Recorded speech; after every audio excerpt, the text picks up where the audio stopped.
If the spent fuel pool at Reactor 4, no, not if, when the spent fuel pool at Reactor 4 hits the ground, that is literally the end of Tokyo, Yokohama, and most of Honshu. There's no question about it. It has visually been observed to be leaning in the past month. It's obvious the thing is headed to the ground. What is TEPCO doing about it? Nothing. What is TEPCO? TEPCO is so worried about Fukushima. Every weekend, what do, Bill? How much work gets done on the weekend at Fukushima? You told me this. I couldn't believe it. You told me this. They go home. They go home. They take the weekend off. Nothing's going on at Fukushima on the weekends. That's how committed TEPCO is to preventing a further catastrophe. It's astounding. It truly is astounding, all of it.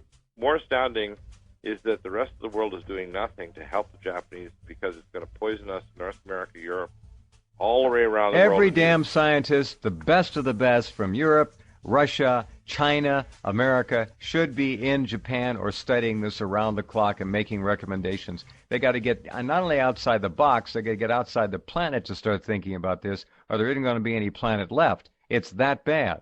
Right. The tonnage just in spent fuel pool number 4 is over 260 tons of rods, fuel rods. And remember, they were new ones. Most of them are used. This is what we're told anyway. There were MOX fuel rods in there, and when a fuel rod has lived its useful life, boiling water, it's far more dangerous than it was as a brand new fuel rod that first gets inserted into the reactor vessel. It's all nuts.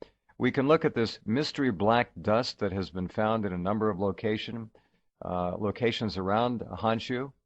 1 million becquerels per kilogram in this black dust. Now, 500 becquerels per kilogram are said to be, quote, safe, although that's too much in my book.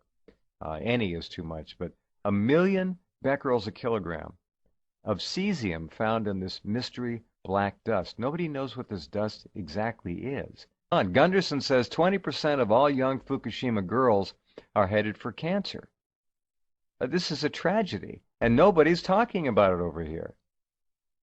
Well, I'm sure it's going to be actually much higher than that. Because if you're, say, 60 or 70, you're more likely with the oxidative stress to have a heart attack or stroke. This is what happened after Chernobyl, is people didn't live long enough to have cancer. But if you don't have a heart attack or stroke caused by the oxidative stress to your artery walls, you're going to get cancer cell transformation. However, if there's another earthquake and Building 4 collapses, which contains the cooling pool with fresh fuel, I'm going to evacuate my family from Boston. We are so fucked.